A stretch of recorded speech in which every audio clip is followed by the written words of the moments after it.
Halo semuanya, kali ini saya akan membahas alur cerita Naruto Shippuden, awal mula Kaguya turun ke bumi dan pengguna cakra pertama di bumi. Video ini adalah full spoiler. Jika kalian ingin menonton film fullnya, kalian bisa lihat di Naruto Shippuden episode 460 yang berjudul Kaguya Otsutsuki.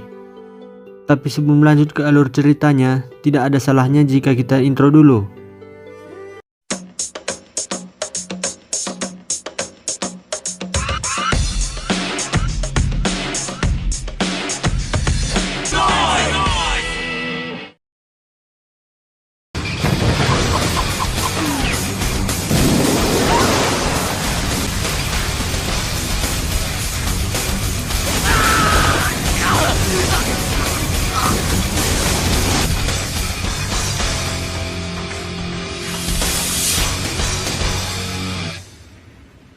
Beribu-ribu tahun lalu, pada suatu hari terlihat seperti meteor jatuh ke bumi yang ternyata adalah pohon suci.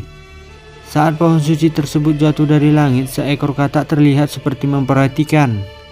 Jauh dari sebelum Kaguya turun ke bumi, sudah ada katak yang tinggal di bumi.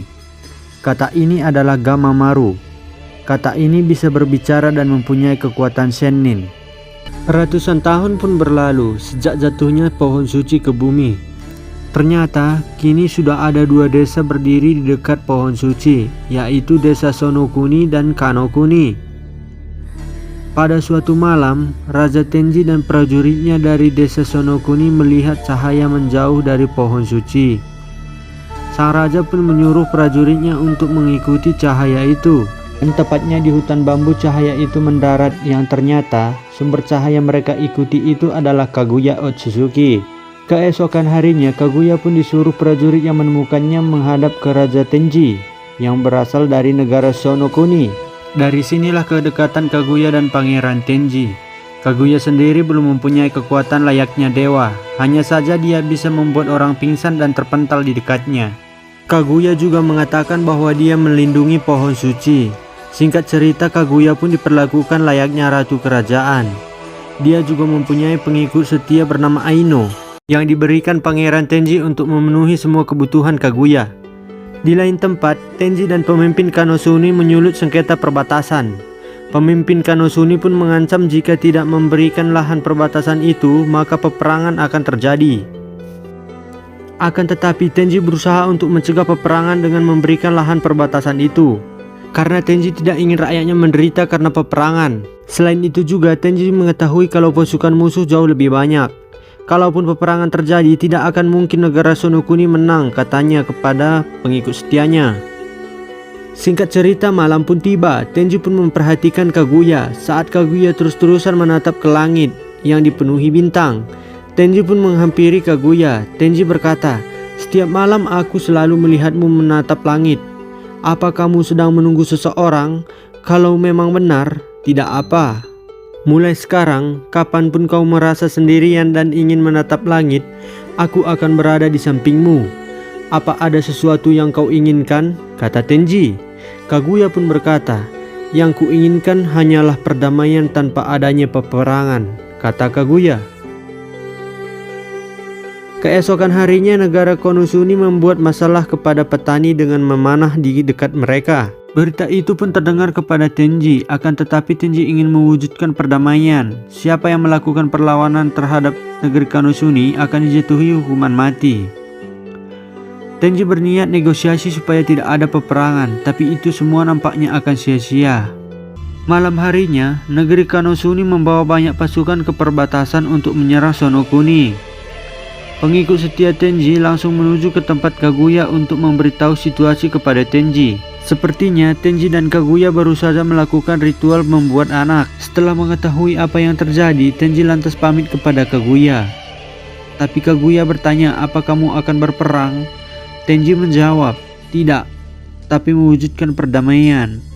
Sebelum pergi ke perbatasan, Tenji pun menyuruh Kaguya untuk bersembunyi bersama sebagian pengawal dan pembantu Kaguya. Ternyata ada salah satu pengawal Kaguya yang berkhianat dengan menuliskan surat kepada musuh kemana Kaguya akan bersembunyi. Dan secara tiba-tiba tempat persembunyian Kaguya diserang pasukan Konosuni. Ternyata pemimpin Konosuni ini sangat terobsesi sekali memiliki Kaguya karena paras kecantikannya. Pemimpin K berkata kepada Aino, negeri Shou sebentar lagi akan hancur. Maka apapun semua yang dimiliki Tenji akan menjadi milikku, kata pemimpin K. Saat Kaguya sudah terpojok, maka prajurit K ingin menangkapnya. Kaguya pun mengeluarkan kekuatannya sehingga mereka terpental. Saat kedua kalinya prajurit itu ingin menangkapnya, tiba-tiba tubuh prajurit itu pun hancur seketika. Saat pemimpin Konosuni dan prajuritnya yang tersisa sudah ketakutan. Di saat itu pula Aino pun langsung menarik Kaguya untuk lari. Salah satu pembantu Kaguya tertinggal dan ditangkap oleh pemimpin Konosuni. Keesokan harinya, pembantu Kaguya yang ditangkap pun disuruh mengaku di depan Tenji kalau Kaguya lah penyebab akan adanya peperangan Konosuni dan Shonokuni. Karena Kaguya telah membunuh prajurit dari Konosuni. Tenji pun dibuat pilihan oleh pemimpin Konosuni atau pernyataan palsu. Kalau Tenji tidak membunuh Kaguya, maka peperangan pun akan terjadi. Seandainya Kaguya pun akan dibunuh Tenji, peperangan tetap akan terjadi karena keserakahan kekuasaan kepemimpinan Konosuni. Dengan berat hati, Tenji pun menyuruh pasukannya untuk membunuh Kaguya, hanya untuk menghindari peperangan pernyataan palsu Konosuni. Setelah Kaguya tahu kalau dia ingin dibunuh oleh Tenji, Kaguya pun memutuskan untuk pergi ke tempat pohon suci atau Shinju.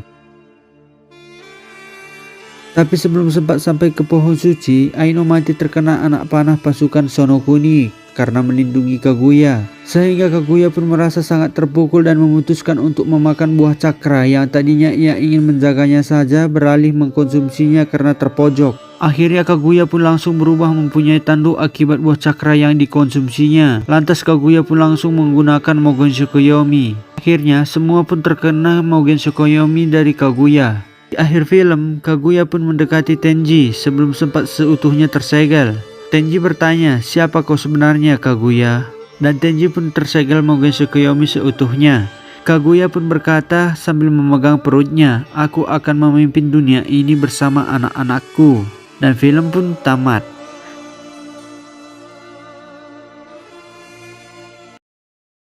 Di video berikutnya saya akan membahas kisah Hagoromo dan Hamura, anak dari Kaguya Otsutsuki sendiri. Dan itu tadilah kisah Kaguya, dewi yang baik hati berubah menjadi iblis karena sakit hati. Sebelum kalian meninggalkan channel ini, mohon dukungannya dengan tekan tombol subscribe, like, dan share ya teman-teman.